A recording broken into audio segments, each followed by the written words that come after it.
Olivier Cadic, Monsieur le Consul général, Mesdames et Messieurs les consuls honoraires ici présents, et merci de votre présence.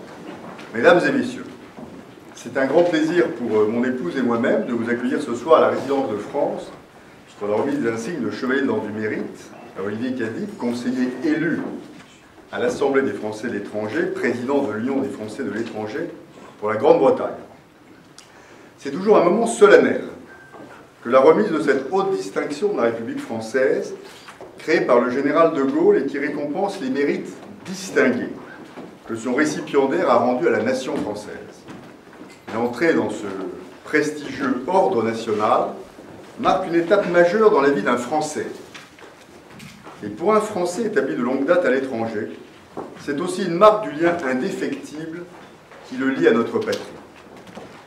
Ce soir, la République française, mon cher Olivier, par mon intermédiaire, souhaite rendre hommage à votre parcours brillant, à ces qualités professionnelles et personnelles remarquables que vous avez mises au service de la communauté française du Royaume-Uni, de vos entreprises et au-delà de notre pays. Et avant de vous remettre vos insignes, permettez-moi de retracer ce parcours à la fois riche et atypique. Vous êtes, je peux m'autoriser cet anglicisme comme nous sommes au Royaume-Uni, un parfait exemple de self-made man, un entrepreneur dont le succès n'a d'égal que le mérite. Né en 1962 d'un père breton de la région de l'Orient, sans doute une caractéristique liée à votre ténacité, d'une mère pied noir, tout vous destiné à partir à l'aventure outre-mer. Autodidacte par choix, après un baccalauréat informatique et quelques mois d'études interrompues en droit des affaires à l'Université de Paris 1, vous décidez de vous lancer dans la vie professionnelle. À 19 ans, vous allez entrer dans un bureau d'études d'une société d'électronique qui est un secteur alors en plein essor. De 1980 à 1982, opérateur de saisie en dessin assisté par ordinateur, vous acquérez très vite un large savoir-faire dans 2 PME d'électronique. Et l'idée de créer votre propre entreprise a déjà germé dans votre esprit entrepreneurial. Mais où trouver un financement pour créer une entreprise lorsqu'on a 20 ans en France au début des années 80 ? C'était une période effectivement complexe. Vous n'avez pas la chance, vous, de bénéficier d'un business angel, autre anglicisme autorisé exceptionnellement ce soir, comme vous le serez vous-même plus tard. Aussi, durant plusieurs mois, vous allez cumuler 2 emplois et vous travaillez tous les jours et une nuit sur 2. Message à méditer d'ailleurs pour les étudiants d'aujourd'hui. Les événements s'enchaînent très vite et le résultat est un succès tout à fait spectaculaire. Il y a aujourd'hui très exactement 29 ans, c'était le 3 octobre 1982, après avoir retiré 20 000 francs, une somme à l'époque, d'économie à la caisse d'épargne. Ça n'était pas la banque transatlantique, mais c'est quand même très bien. Vous créez votre première entreprise, le banquier, chez qui vous ouvrez un compte pour votre SARL et déposez votre capital, vous encourage, comme souvent d'ailleurs les banquiers aujourd'hui, d'un j'espère que vous ne me demanderez pas d'argent. Travailleur acharné, vous ne vous autorisez que quelques heures de sommeil par jour, et 7 ans plus tard, Info Élec devient une société anonyme au capital d'1 million de francs. En 1993, votre réussite professionnelle vous vaut d'être élu au comité directeur du groupement des fournisseurs de l'industrie électronique. Et l'année suivante, plébiscité par vos pairs, vous serez porté à la vice-présidence de cet organisme. En 1995, vous avez conscience de ce que, si rien n'est fait, votre secteur industriel va droit dans le mur, comme vous dites alors. Et vous créez alors Piste et Pastille.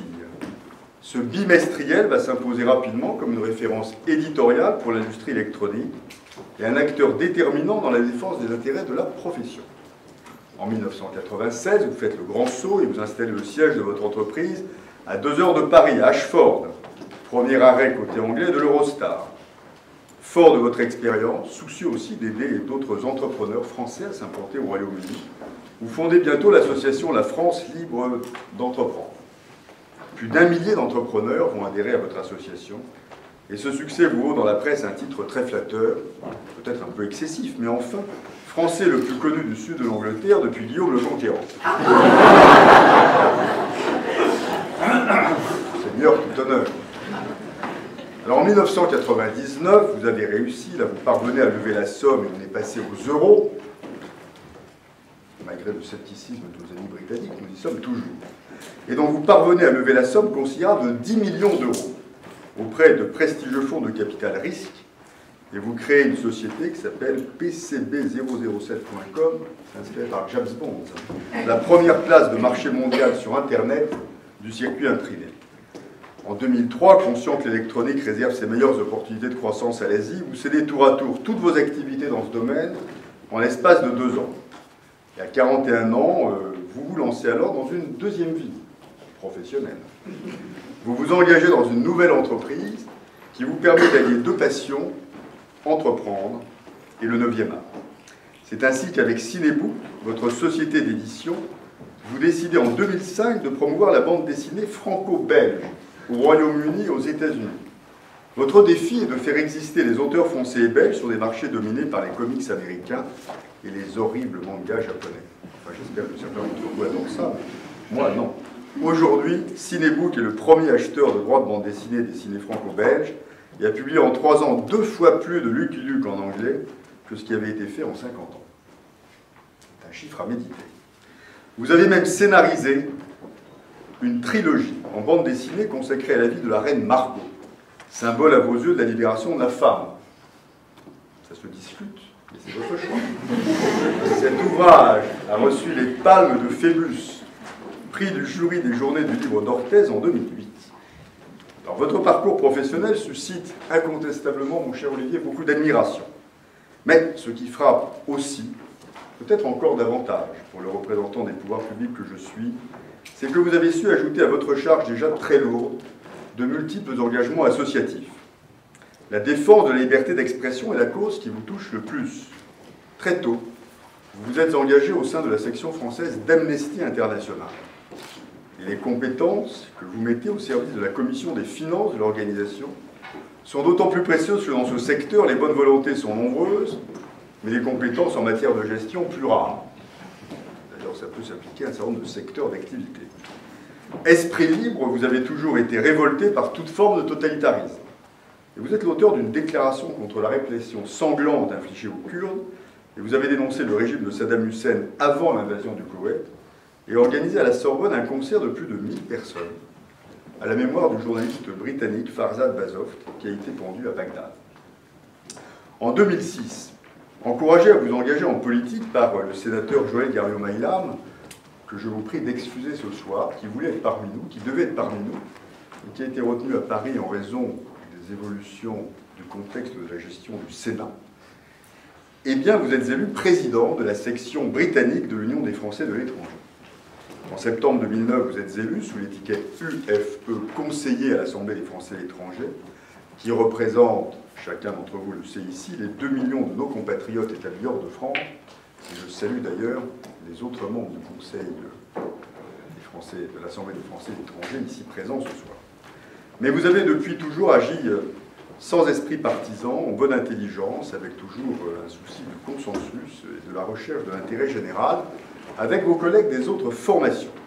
Et j'ai pu le constater depuis mon arrivée au Royaume-Uni, dans le cadre du travail que nous avons pu faire ensemble, notamment à l'occasion de cette grande réunion, majeure à mes yeux, car la première depuis mon arrivée, du plan école.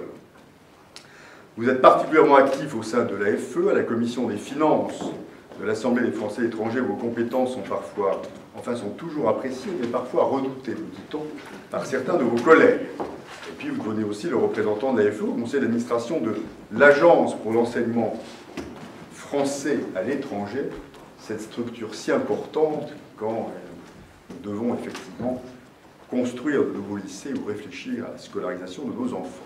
Élu du Royaume-Uni, vous avez toujours le souci de l'intérêt général, bien au-delà des frontières de votre circonscription, et bien au-delà effectivement de ce Royaume-Uni de Grande-Bretagne et d'Irlande du Nord. Alors il serait fastidieux de chercher à énumérer ce soir tous les dossiers franco-britanniques où votre rôle a été déterminant. Je sais votre rôle de partenaire éminent du consulat général dans tous les dossiers. Édouard Brenne me l'a dit dès mon arrivée. Dans tous ces dossiers où vous impliquez, où nous apprécions votre engagement. Je vais simplement en évoquer 3. D'abord, vous avez été un acteur décisif du lancement du plan école qui vise à développer l'offre scolaire française au Royaume-Uni en recourant à des montages juridiques et financiers très innovants fondés sur le partenariat public-privé, ce qui n'est pas traditionnellement dans les habitudes de l'administration française. Sous la présidence et l'impulsion de mon prédécesseur et ami, Maurice Gourdon-Montagne, Celui-ci a permis la création du collège français bilingue de Kentish Town, ouvert malgré les difficultés à la rentrée de septembre cette année. Et j'ai été moi-même très impressionné par le travail accompli lors de ma visite au collège il y a quelques jours. J'ai été frappé du dynamisme, de l'enthousiasme de l'équipe pédagogique et des parents d'élèves. Il est rare de rencontrer des gens heureux d'avoir un nouvel outil, heureux d'avoir à leur disposition un moyen de travail, effectivement, qui rend satisfaction à tout le monde. Alors permettez-moi de vous féliciter pour le rôle que vous avez joué dans cette magnifique réalisation au bénéfice de nos enfants. Vous menez aussi une action déterminante dans le domaine de l'emploi. Vous êtes investi en faveur des jeunes Français à travers le soutien qu'apporte le centre Charles Péguy à nos jeunes compatriotes venus à Londres pour une première expérience professionnelle.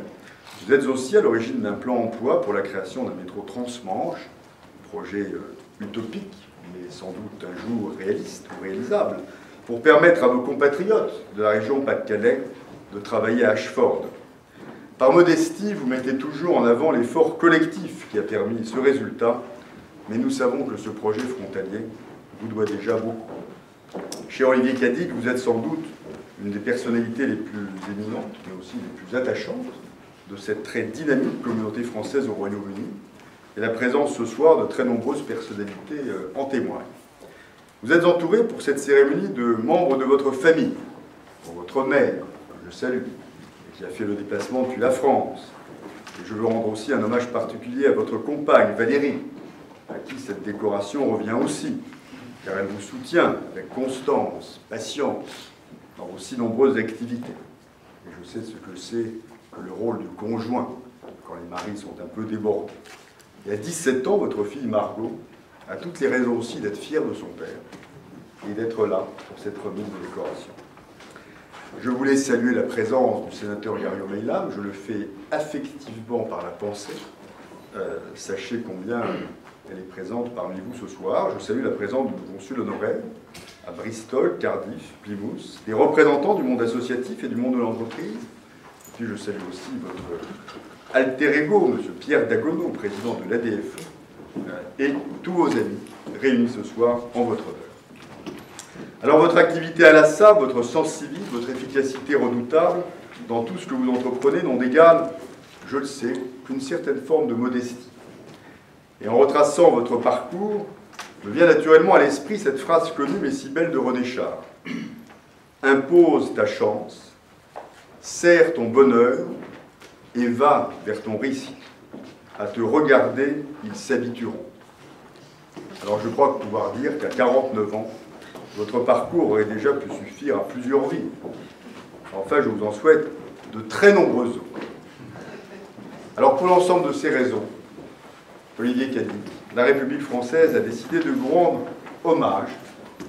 Et le président de la République, grand maître de l'ordre, vous a fait chevalier dans l'ordre national du mérite.